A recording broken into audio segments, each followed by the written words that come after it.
Okay, I think I'm back. All right, I took a quick pause. Now, let's move on. I'm going to section 0.4.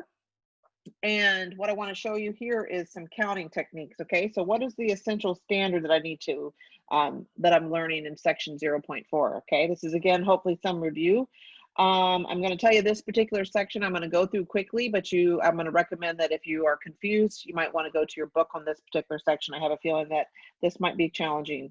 It was for me to remember. Okay, so I can determine the number of possible outcomes, okay, of an event using combinations, permutations, and counting principles. The fundamental counting principle, that's what we're going to talk about first.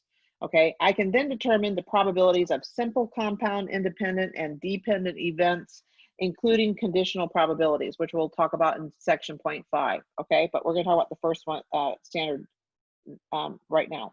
All right, so sample space, the set of all possible outcomes in a probability experiment, is considered the sample space. Okay, all of the possible outcomes that we can have in an experiment is considered the sample space. You can use a tree diagram to systematically list all of the outcomes in that sample space. Okay, all right, the number of possible outcomes in that sample space can be found by multiplying the number of possible outcomes for each event. And that is considered the fundamental counting principle right there. Okay, multiplying the number of possible outcomes for each event times, number of possible outcomes per event. So let's do in a problem and I'll explain what I mean by that. Okay, so here we go. We start with a tree diagram for a situation where we're going to order a pizza with one topping, and we can choose between a thin crust or a regular crust. And we have three choices of our toppings, okay?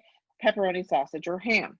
So I can have a thin pizza, or I can have a regular crust pizza. And once I get, I've made my choice of crust, I can then choose three different toppings, but I can only pick one, right? I can have, let's see, sausage, I can have pepperoni, I can have ham.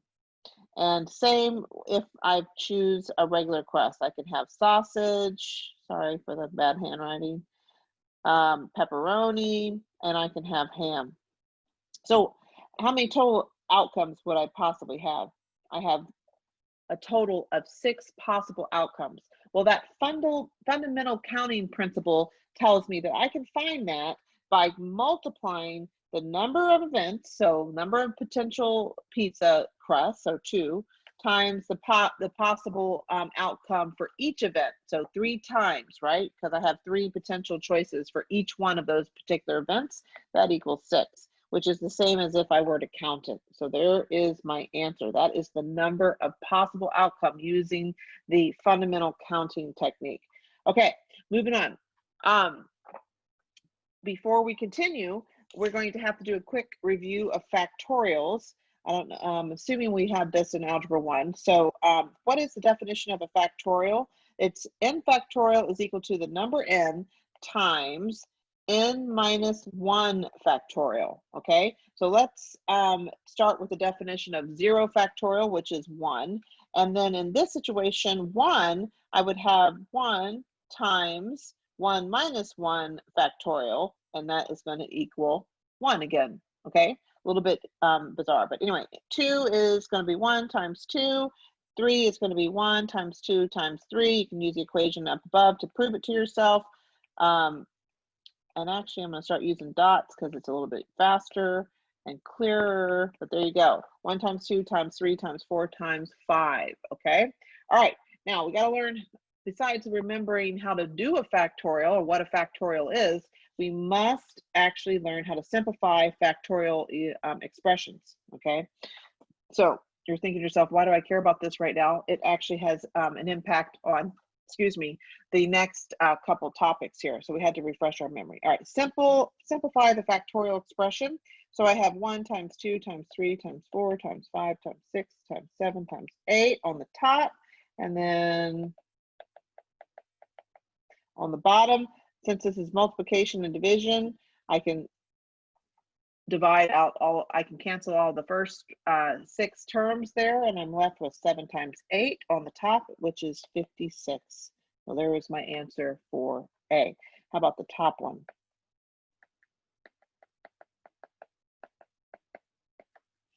All right, 9 factorial on the top. Then I have 5 factorial, and then I have a 4 factorial, so I got to keep going. There we go. All right, so what can I do? I have 1 through 5 on the bottom. I'm going to cross out 1 through 5 on the top. Well, I'm left with 6 times 7 times 8 times 9 on the top, but maybe I can get rid of a couple things. Maybe I can reduce to make my life easier. Let's see, 3 times 2 is 6. That'll cancel out my 6 on the top. I could actually reduce 4 and 8, right? 4 goes into 8 how many times? 2. And so now I have 7 times 2 times 9 divided by, what did I have left? 1, and that should give me 126, and that is my answer. Okay, so that's a refresher on how to simplify factorials. All right, we're continuing on with determining the number of outcomes, okay? We just learned how to use the fundamental counting principle, and now we're going to learn how to determine the number of outcomes when we have some situations where order matters or order doesn't matter. What if I had a situation where I had A, B, C, and I wanted to know how many possible combinations of A, B, C could I have? So A, B, C, I could have A, C, B, I could have B, A, C, and on and on and on.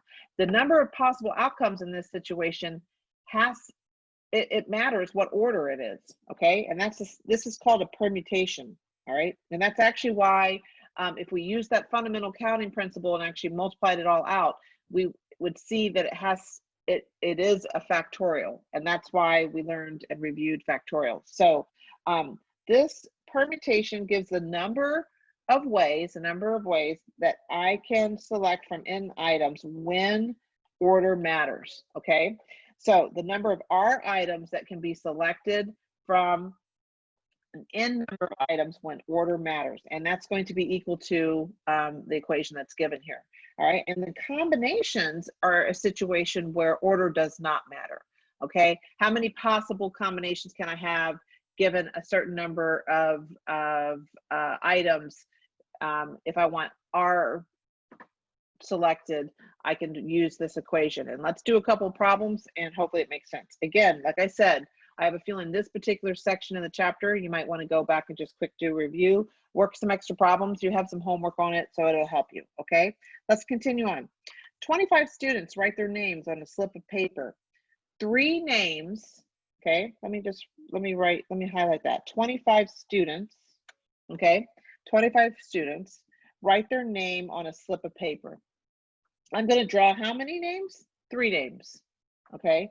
Are drawn with each person receiving a no homework coupon, okay? That no homework coupon, whether or not I drew you first or second or third, doesn't matter. You're still getting the same coupon that the other 2 people got, okay? Order does not matter. So this is an example of a combination.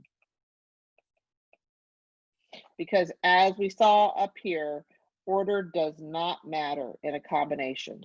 In permutations, order matters, okay? So what's the equation for this situation? I have N, C, R, and what was my N? How many possible, how many different things can I select from? How many students are there? N is equal to 25. I'm gonna pick 3 of them, R is 3.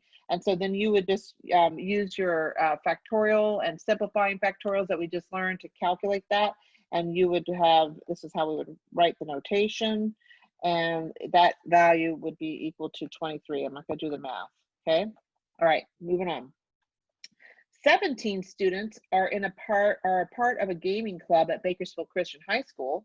And this club needs to select a president, vice president, and a secretary. How many ways can this club make the decision? Okay, does it matter to you whether or not you're president?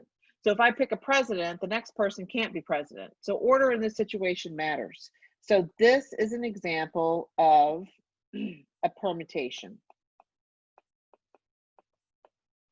And so I had 17 students, and I had to pick how many? A president, a vice president, and a secretary.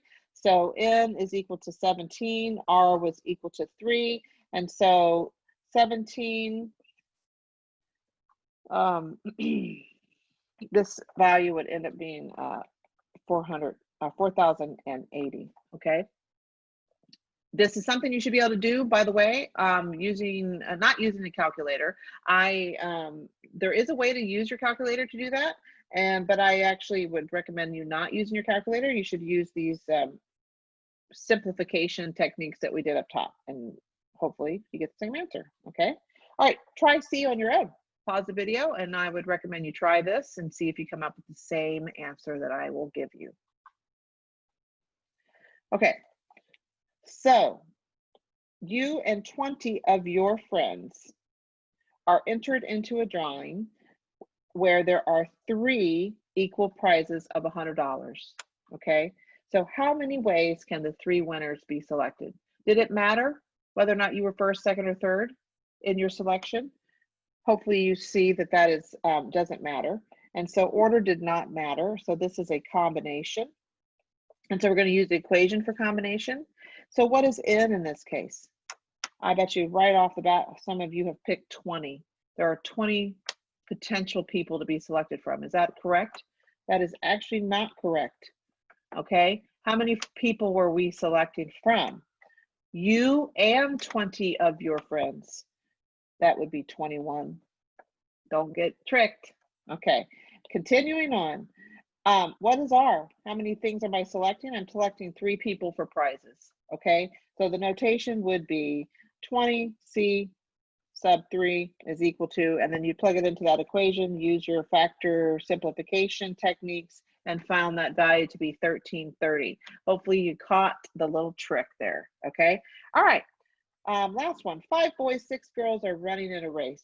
How many ways can they, any of them, doesn't matter which ones, can finish first, second, or third?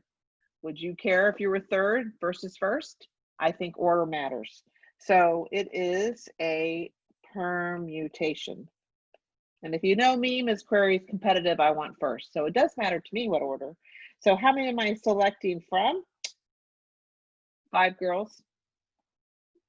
5 boys, sorry, 6 girls. So I have a total of 11, N is equal to 11.